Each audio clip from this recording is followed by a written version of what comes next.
Kann man so sagen, oder? So, und jetzt muss ich es nochmal hören. Herr Döpf.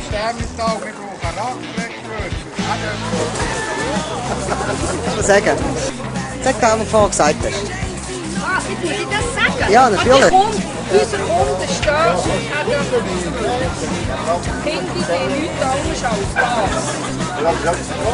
Nein, was ich vorhin noch gesehen habe, da kann der Oswald abfahren mit dem. Oh, ja, mal gut. Das passiert. Ja, das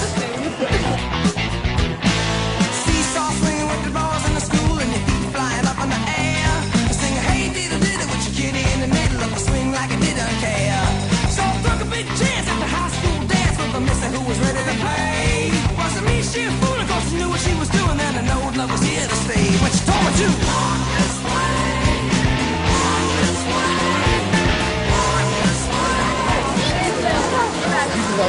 Ja, genau.